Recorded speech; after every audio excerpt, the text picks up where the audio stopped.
Hello बच्चों, ये video 56 days का है। यानी आज से लेके नीट के एग्जाम के बीच में 56 डेज का बैरियर है और एक क्वेश्चन पीरियड है और एक टाइम है, आप कह सकते हो, जो जिस टाइम में अगर आपने उस पूरे पीरियड को अच्छे से यूज़ कर लिया तो परहैप्स रिजल्ट काफ़ी बेटर हो सकता है।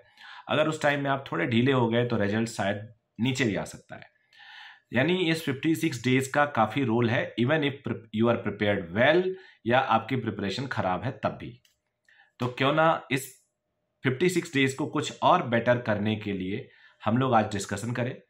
और आप इसका टॉपिक है कि नीट में 2024 में आपका सिलेक्शन होगा कि नहीं होगा, ये आपको कैसे पता चलेगा, कैसे पता करें कि आपका सिलेक्शन होगा कि नहीं होगा।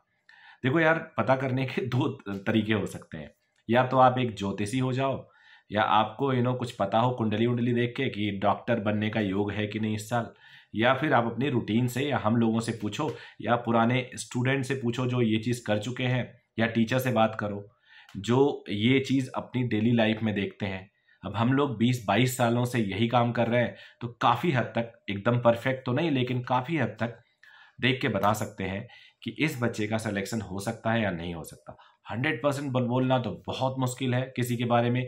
Even if he is 720 scorer, तब भी एकदम 100% फ्यूचर की बात तो कोई नहीं बोल सकता। हाँ, ये कह सकते हैं इसके चांसेस ज़्यादा है। तो चैनल पे फर्स्ट टाइम आए हो तो सब्सक्राइब जरूर करिएगा, क्योंकि इस वीडियो में बताने वाला हूँ कि आपको क्या क्या करना है अपने सिलेक्शन को पक्का करने के लिए, कैसे आपको श्योर हो जाए कि आपका सिलेक्शन होगा ही होगा। तो आगे बढ़ने से पहले अगेन रिक्वेस्ट, चैनल पे जितने भी नए लोग हैं वो सब चैनल को सब्सक्राइब करेंगे। बहुत छोटी छोटी चीज़ें इसमें डाल रहा हूँ। और एक अच्छी न्यूज़ और देने वाला हूँ, जिनको एक मॉक टेस्ट चाहिए मेरे से फ्री में, वो नीचे एक नंबर दे रहा हूँ, WhatsApp number. It's WhatsApp number पे सिर्फ कॉल नहीं होगा, सिर्फ मैसेज होगा, क्योंकि कॉल फीचर इसमें क्लोज कर दिया गया है। सिर्फ और सिर्फ इस पर आप मैसेज कर सकते हो।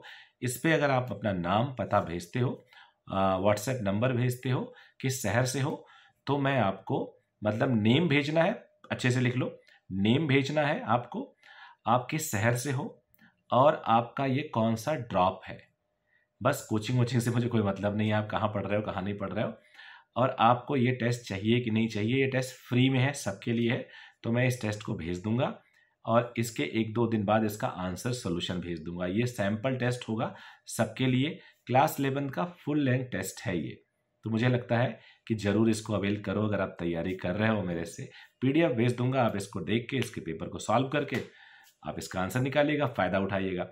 चलिए वीडियो को स्टार्ट करता हूँ। वीडियो में ऐसा है कि आपका सिलेक्शन प्रोसीजर के लिए, आपका सिलेक्शन हो जाए उसके लिए आपके प्री रिक्विजिट चीज़ें क्या होनी चाहिए, मतलब ये तो होनी ही होनी चाहिए। कोई चीज़ होती प्री रिक्विजिट की, ये जरूर होनी चाहिए। दूसरा ये होना चाहिए कि कंपलसरी है, ये भी आपको अगले आने वाले दिन पे करना होगा।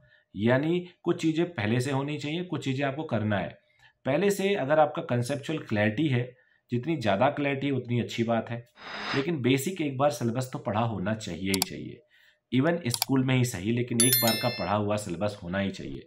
कोई बच्चा 10वीं के बाद पूरी तरह मस्ती किया, इसने किताब खोल के देखा नहीं, और आज वो 56 डेज के पहले बैठा हुआ है और वो बोले कि कोई हमें टॉनिक दे दिया जाए, जादू दे दिया जाए और मेरा सिलेक्शन हो जाए, तो नहीं हो सकता। यानी प्री रिक्विजिट है कि आपका सिलेबस एक बार पढ़ा होना चाहिए। इतना मुझे लगता है सबके साथ है, यानी प्री रिक्विजिट को सब कोई फॉलो कर रहा है। अब जो कंपलसरी चीज़ें हैं आगे आने वाले के लिए, वो क्या है। मैंने अपने एक वीडियो में बोला था कि आप सब लोगों को 15 मार्च तक सिलेबस ख़त्म कर लेना चाहिए। अभी 15 मार्च नहीं, आज मैं वीडियो बना रहा हूँ तो आज से भी 6 दिन है 15 मार्च आने में। अगर नहीं हुआ है, देखो यार, जब जागें तभी सवेरा। डिले है कोई बात नहीं, बट ना करना, अपने आप को नेगेटिव ले लेना, इट मीन्स कंप्लीट बाहर चले जाना रेस से। अगर अपने आप को रेस में बना के रखना है तो अगर 15 नहीं तो 20 को ख़त्म करेंगे, 20 नहीं तो 25 को ख़त्म करेंगे, नहीं होगा तो पूरे मार्च के आखिरी तक ख़त्म करेंगे, फिर भी अप्रैल बचेगा। तो हमेशा एक स्कोप बना रहता है। अगर आप स्कोप बना के रखना चाहते हो ना, और स्कोप बनाओगे तभी तो सिलेक्शन के चांसेस है। कई बार हम एक जर्नी को देखते हैं कि बहुत लंबी जर्नी है, स्टार्ट करते हैं और वापस आ जाते हैं। डिसाइड करते हैं कि यार मुझे नहीं लगता मैं कंप्लीट कर पाऊंगा, बहुत दूर है, तो वापस आ जाते हैं। वापस आने का मतलब हुआ हमने कंप्लीट डिसाइड कर लिया कि मुझे उस डेस्टिनेशन तक नहीं पहुंचना है। दूसरे एक बंदे ने बोला कि नहीं यार, ट्राई करता हूँ, हो सकता है कि मैं ना थकूं या आखिरी तक थकते थकते पहुंच ही जाऊं रुकते रुकते। तो अब उस बंदे के चांस है कि वो डेस्टिनेशन तक पहुंच जाए। आपके लिए भी ये जर्नी भी वैसे ही है नीट की। आपके पास कंप्लीट दो जगह है, एक तो क्विट करके अलग हो जाओ, दूसरा एक चांस ले लो। अब यहाँ पे रेगुलरिटी आपकी चाहिए और सिंसियरिटी चाहिए, यानी आपको रेगुलर होना पड़ेगा, सिंसियर होना पड़ेगा। रेगुलर तो लगभग अगर आपको डर लग रहा आप नहीं हो तो अपने पेरेंट को बोल दो, मम्मी पापा को बोल दो, वो आपको हमेशा रिमाइंड करेंगे, आपको रेगुलर कराने की कोशिश करेंगे। आप अपने टेबल के सामने चार्ट लगा दो, चार्ट पे अपना टाइम टेबल फिक्स कर दो और रोज सोने से पहले एक समरी रिपोर्ट बनाओ कि आज हमने कितनी देर पढ़ाई की। अगर हमने पूरी देर पढ़ाई की जो हमने डिसाइड किया था, टिक कर दो, आज का दिन अच्छे से बीता। पूरे दिन पढ़ाई नहीं की तो क्रॉस कर दो, आज एक दिन मेरा खराब गया। तो अगर आपका दिन कोई खराब किया तो अगले दिन आज खराब वाले दिन से बढ़िया काम करके देना है और अच्छा प्रोडक्टिविटी लाना है। आप इस तरह से जब चैलेंज अपने आप को देंगे, उस चैलेंज को एक्सेप्ट करेंगे, तो आप देखेंगे आपका परफॉर्मेंस बूस्ट होता रहेगा, परफॉर्मेंस बेटर होता रहेगा। इस टाइम मैं आपको बता रहा हूं, इस टाइम इनफैक्ट जनवरी से ही आप जितने भी लोग कोचिंग ज्वाइन किए होंगे, जितने तो इस साल नहीं पिछले साल भी कोचिंग किए होंगे, उससे पिछले किए होंगे, तो आपने कोचिंग का रूटीन देखा होगा।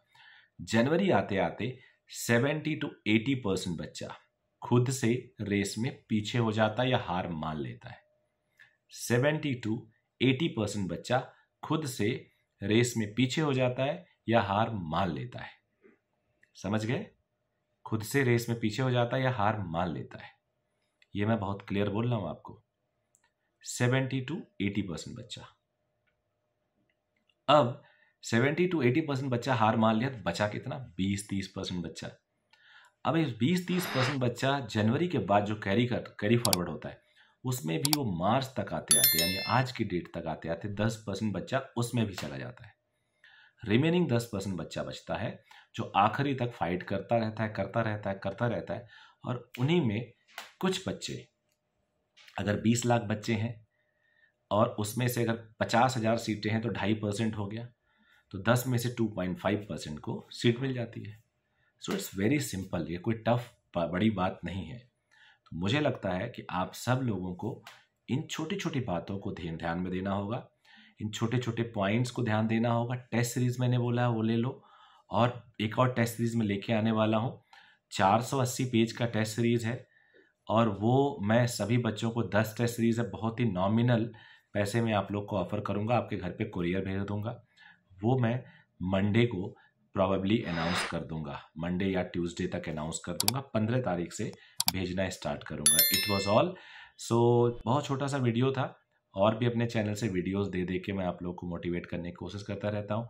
Thank you very very much. Bye bye, take care.